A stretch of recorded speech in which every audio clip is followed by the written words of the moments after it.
La vida, a veces, se presenta como un lienzo en blanco listo para ser pintado con nuestros sueños, con nuestras aspiraciones. Pero ¿qué sucede cuando el lienzo parece estar hecho de tierra árida, incapaz de dar frutos? ¿Qué ocurre cuando esas metas que deseamos parecen inalcanzables, como las estrellas fugaces que se desvanecen en la noche? La historia de Yitzhak y Rivka nos ofrece una poderosa metáfora sobre cómo enfrentar estos desafíos. Está el dato para poder enfrentar todas esas situaciones adversas que se nos presentan en la vida. Porque Rivka, una mujer estéril que no tenía órganos reproductivos, representaba la aparente imposibilidad, la barrera difícil de superar, inquebrantable. Pero Yitzhak, con su poderosa oración, demostró que incluso en los momentos más oscuros,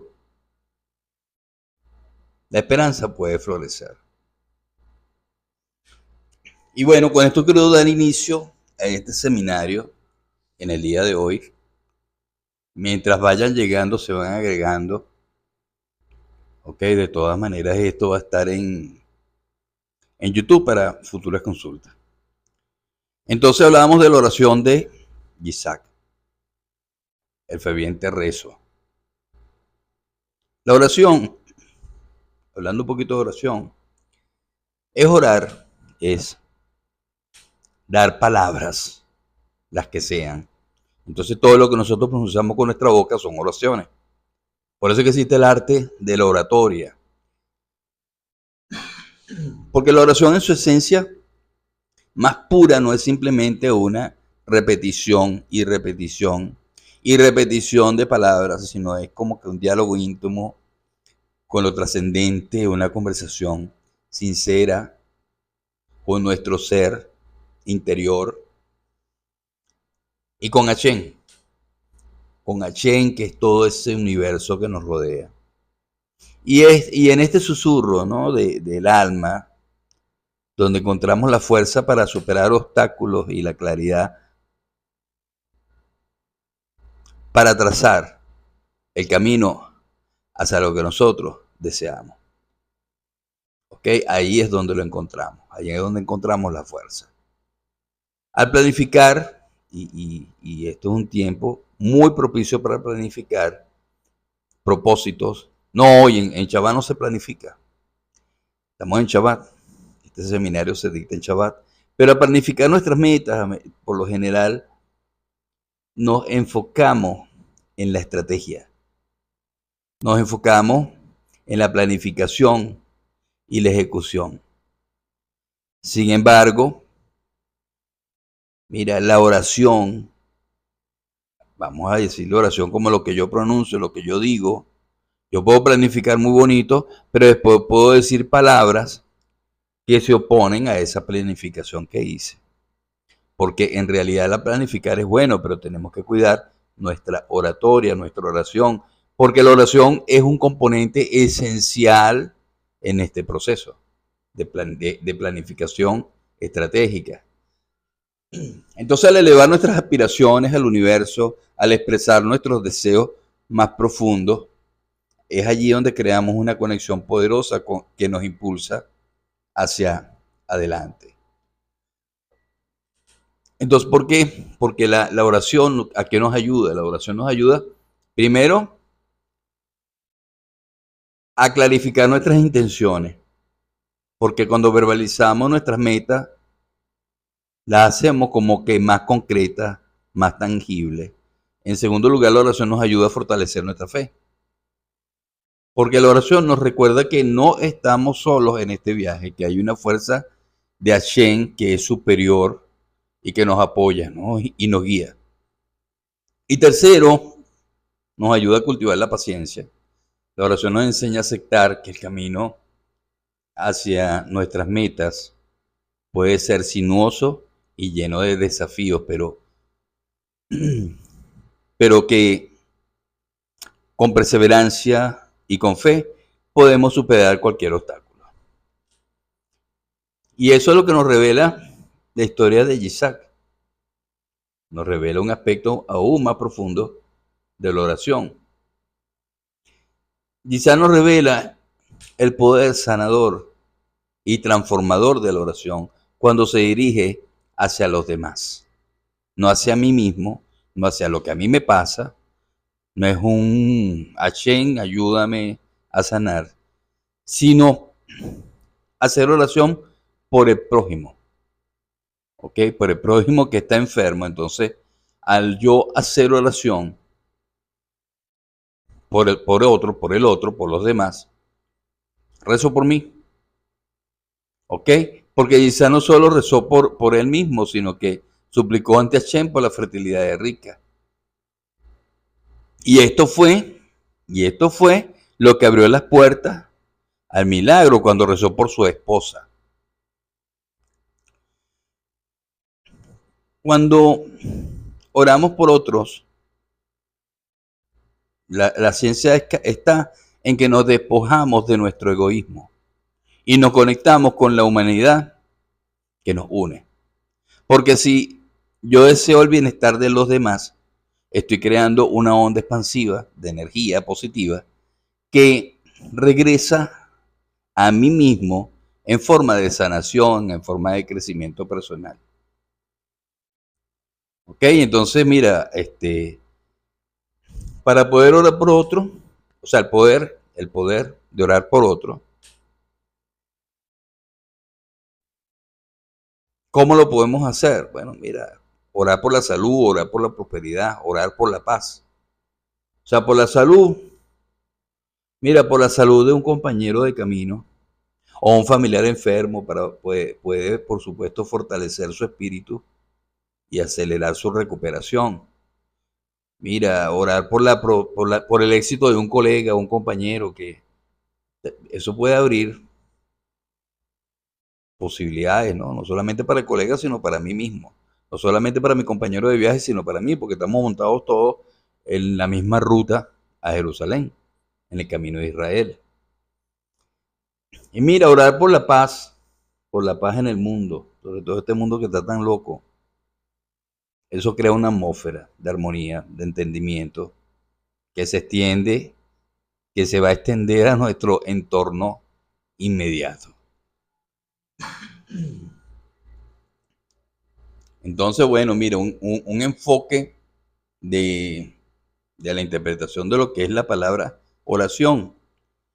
Mira, es como, puede ser interpretada de múltiples maneras, porque cada palabra, cada frase puede resonar de forma diferente para cada persona. Porque la oración puede ser una metáfora. Podemos interpretar la oración como una metáfora de nuestra conexión con el universo y como un puente que nos une a la fuente de Hashem, de Dios, de toda la creación. También podemos sentir la oración como un ritmo que nos guía a través de los altibajos de la vida, como una melodía que nos recuerda nuestra esencia divina. Y también podemos experimentar la oración como un silencio profundo en un espacio sagrado donde podemos escuchar la voz de nuestra intuición y encontrar paz interior. Entonces, en conclusión, la historia de Gisá y Rica nos invita a todos nosotros a reflexionar sobre el poder de la oración como una herramienta para la planificación. ¿Ok? Para planificarnos, para tener metas, para tener propósitos, objetivos, para transformarnos, para transformar nuestra vida personal. Entonces, al integrar la oración en nuestra vida diaria, podemos como que cultivar la esperanza, fortalecer la fe, la emuná, la certeza, y conectar con la humanidad que nos une. Así como Isaac sembró semillas de esperanza en la tierra árida de Risca, nosotros también podemos sembrar semillas de amor, semillas de vínculo, de compasión, perseverancia, en el jardín de nuestra vida, creando un futuro lleno de posibilidades y por supuesto un futuro lleno de abundancia.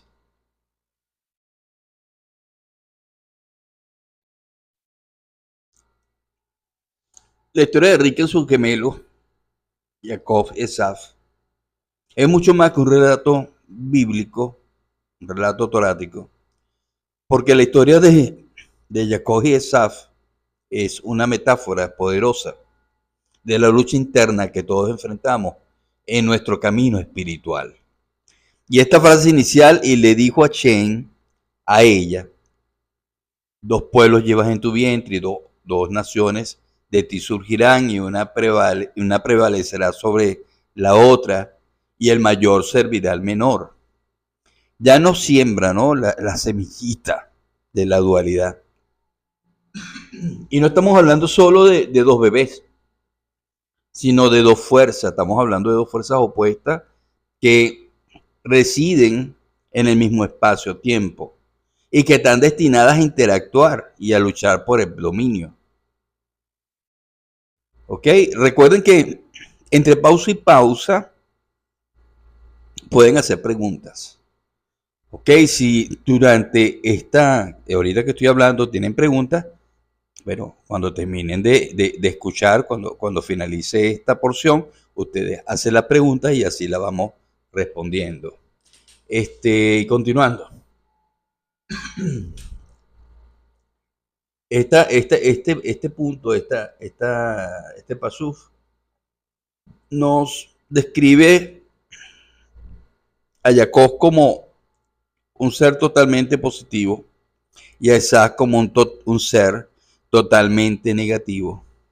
Y eso puede parecer como que simplista, ¿no? Pero es un punto como de partida que es útil para poder desarrollar lo que es la parashá y desarrollar la historia de estos dos seres. Porque Jacob representa la energía del compartir, la energía de la luz, la energía de la conexión con Hashem, con lo divino. Y sus patadas cuando Risca pasaba por un lugar positivo en el que se estaba revelando luz mediante actos de compartir. Esas patadas son como un llamado, una vibración que resuena con lo bueno y lo puro. Que en tu propio conocimiento espiritual, Jacob representa tu anhelo o nuestro anhelo por la verdad, nuestro deseo de hacer el bien, nuestra conexión con Hashem, con la energía positiva que nos rodea. Y cada vez que nos sintamos atraídos hacia actos de bondad, hacia la meditación, hacia la búsqueda de conocimiento, estamos sintiendo esas patadas de Jacob dentro de nosotros. ¿Okay? Y esas, por otro lado, que representa la oscuridad, esas representa la negatividad, el egoísmo, el deseo de tener. Sus patadas cerca de lugares donde se estaban manifestando actos negativos son como una parte, como una señal de rechazo, ¿no? Y un miedo o un rechazo a lo que no está en armonía con la luz. Y esa es nuestra sombra, esa es nuestro lado oscuro, esas son nuestros miedos, esas son nuestras inseguridades, porque esa es la parte de nosotros que se siente atraída por la gratificación instantánea, inmediata, que se siente atraída por el juicio, enjuiciar a todo el mundo, que se siente atraído por la crítica. Y cada vez que nos encontramos cediendo a la ira, a la envidia, al autosabotaje, estamos sintiendo la influencia de Saf. Y bueno, la confusión de Rica, la confusión de Rica es un punto puntual, un punto crucial, porque ella siente el conflicto interno de sus hijos y piensa que solo llevaba dentro de sí un hijo, el cual parecía como que incapaz de distinguir entre la energía positiva y las energías negativas. Porque vamos a recordar que en ese tiempo no existían los ecosonogramas que existen hoy en día, aunque luego Hashem avisa, o sea que tiene dos fuerzas dentro de él, dentro de ella. Entonces esta confusión de pensar que tiene un solo hijo que no puede distinguir entre estas ambas energías. Esta confusión es un reflejo como de la falta de dirección espiritual.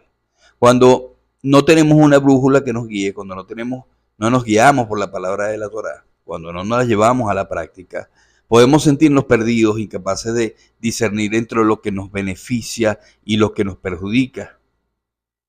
Porque imagínense, yo sé que nos hemos sentido alguna vez así. Nos hemos sentido alguna vez así como que si estuviéramos luchando contra nosotros mismos, sin saber qué camino tomar. Entonces la confusión de Rizka, esta confusión es un espejo de esos momentos de duda, de incertidumbre, cuando la voz de Jacob y la voz de Saf se mezclan en el caos. Y más adelante en la frase, cuando una persona carece de dirección espiritual, nunca se compromete. Y esta frase es importante que no la aprendamos, porque cuando una persona no tiene dirección, cuando una persona no se guía por la Torá, nunca se compromete totalmente con un nuevo curso de acción o un nuevo crecimiento personal o crecimiento espiritual. Porque la falta de compromiso, la indecisión, es un obstáculo enorme en el camino espiritual. Es como estar parado en la puerta sin atreverse a entrar. ¿Ok? Porque tenemos siempre que tener dirección espiritual. Y la indecisión, cuando no tenemos esa dirección espiritual, sufrimos de indecisión, tenemos que estar llamando a alguien para que nos diga que elegir, nos da inseguridad, porque es una parálisis del alma.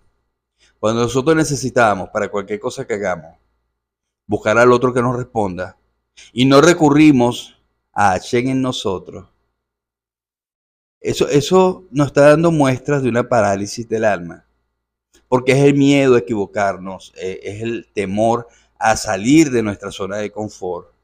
Y también eso nos recuerda el crecimiento espiritual, y que el crecimiento espiritual requiere una valentía enorme.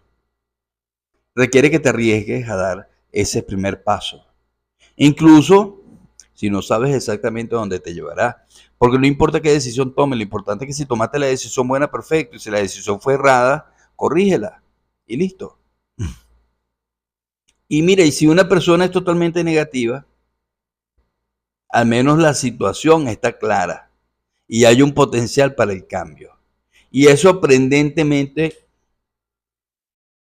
optimista. Ok, incluso en la oscuridad más profunda hay una chispa de esperanza. Reconocer la propia negatividad es el primer paso hacia transformar a esa persona negativa. Porque a veces tocar fondo es lo que necesitamos para impulsarnos hacia arriba. Reconocer nuestros errores, nuestras debilidades. Y es doloroso, pero también es liberador. Porque una vez que vemos la verdad, podemos empezar a cambiarla. Entonces, mira, esta historia de Rizka no es un cuento cerrado, es un ciclo constante de lucha, de confusión, de crecimiento. A lo largo de tu vida sentirás la influencia de Jacob y de Saf, la tensión entre la luz y la oscuridad. Y lo importante es aprender a escuchar la voz de tu espíritu, a discernir entre lo que te eleva y lo que te hunde. Y a comprometerte con tu propio camino, incluso cuando ese camino lo veas difícil.